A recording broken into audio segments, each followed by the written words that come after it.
Minecraft turns young children into terrorists. At least that's what Russian investigators seem to think. Today, I'm going to tell you the story of Nikita Urarov, Denis Mikhalenko, and Bogdan Andreev. 3 14-year-old boys who could be sent to jail for over 10 years. And it all started with a fun blocky game we love so much, Minecraft. This is a very interesting story that I've been reading into, and I'm very excited to share it with you guys because I'd love to hear your views and opinions on the case in the comments. Make sure you watch this video all the way through because this story gets very intriguing very quickly. And of course, just before I begin, I have to do the classic YouTuber move and beg you to subscribe and like the video because it really helps me out. Anyway, let's get started. This video will be split into 2 parts, the story and the debate. In 2020, 3 kids were having a normal night, playing Minecraft, as many kids around the world do. These guys were Nikita, Denis, and Bogdan. They were from the city of Krasnoyarsk in Siberian Russia. On this normal night, they decided that they would build a Russian federal security building, and then they exploded it with TNT. Yeah, maybe should have thought about that a little longer. I actually don't know for sure how the Russian officials came to know of this, but I assume that it was recorded and uploaded to the internet. Russia did not like this. They did not like this one bit. The boys were quickly detained and charged with training for terrorist activities. Thank God I don't live in Russia because I've done a lot worse. Here's a little clip of me blowing up a replica of the whole town I live in. I grew up in and I hate the place. So today, me and Jackie love me boy, we're blowing the whole place sky high. Conk it, Jack.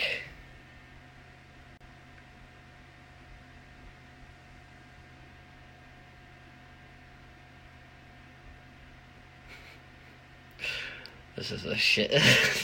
But then again, I was a weird kid. Here's another clip for proof. That never gets old. I don't know why. Anyway, my point is that blowing things up in Minecraft is fun, and everyone does it. I'm sure you can agree. So, I think it's stupid to even detain these boys in the first place.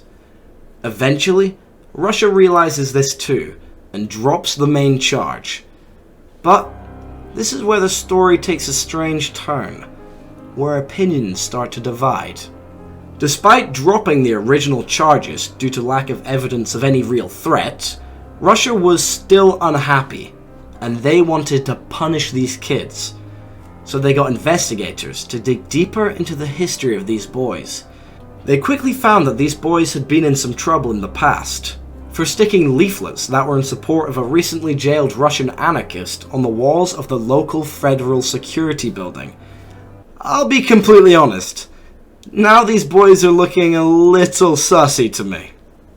Oh god, never use that word again. It also gave the Russian investigators a great reason to pull the boys back into the station where they were interrogated for 2 whole days. The police found that the boys had made at least 1 Molotov cocktail and had set it on fire. Later, they find that another Molotov was actually lit and used to burn down an abandoned building outside of the city.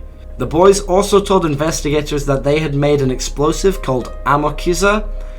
I tried to find out exactly what this is, but I guess Google thought I was trying to make it and it wouldn't tell me. However, I do understand that it's a really small explosive made with antiseptics. The investigators also read their WhatsApp and Telegram chats where the boys were found to be discussing anti-government protests and historical Russian anarchists. These boys are starting to look like perhaps they are in fact bad people with bad plans. However, many believe otherwise. The debate. There are many points that actually defend the guys, and I really don't know whose side I'm on, which is why I'm curious to see what you think. One main point is that there is zero physical evidence against the boys. Police haven't found any explosives, weaponry, or real terrorist plans, which suggests that they are probably innocent. The defense lawyer of the guys, Vladimir Vasin, makes a great point against the suspicious Molotov and bomb making. Quote, "The guys were really cooking something up with chemicals and were playing with something, but they went far into a field, to a deserted place, and did it there." This is something I do see the logic in. I feel as though they were just having some fun and messing around. Really, really dangerous stuff. But they only put themselves in danger. They made the conscious decision to take these explosives far from people so they wouldn't harm anyone. If they were a true terrorist threat, surely they would just sort of chuck it through a shop window or something. Right? Their school director, Sergei Kreminsky, also said that they were smart, normal kids with a love for science. So it would make sense that these explosives are just their little science experiments that have gone a bit too far. Denis and Bogdan did eventually confess guilty for undergoing training in order to carry out terrorist attacks. However, people believe that it was only due to the amount of pressure and threats put on them by investigators, almost forcing them to confess. It's similar to the story of Russian student Mitavkov, who was arrested for hooliganism. The Russian human rights organization, Memorial, said his body showed signs of beating and torture. The student claimed that the wounds were from the Russian investigators trying to make him confess. This proves that the police force do use unfair and cruel methods to force confessions, and they could have done the same with the boys. Both the boys retracted their confessions later on anyway, which, by the way, I didn't even know was possible before this. Poor little Nikita never gave a confession, which made Russian investigators believe he was the leader, so he's been locked in pre-trial since. All of the boys are awaiting their trial, and we'll have to wait and see what the Russian court decide for their fates. And that's kind of it. It's a really interesting short story, and even now I still don't know whether or not I think they're guilty or not. My gut instinct is to think that they aren't guilty, and that Russia is being too hard on the boys. They're only 14. But there are still certain things I can't explain, like why they were pasting leaflets of anarchists onto government property, and why they were idolizing famous Russian terrorists over WhatsApp.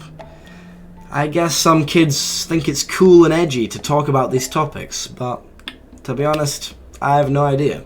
Let me know what you think about all of this in the comments. I'd love to hear it. Thank you for watching my video, and make sure you like it. I mean, if you actually liked it, of course. Anyway, I'll see you guys in the next one.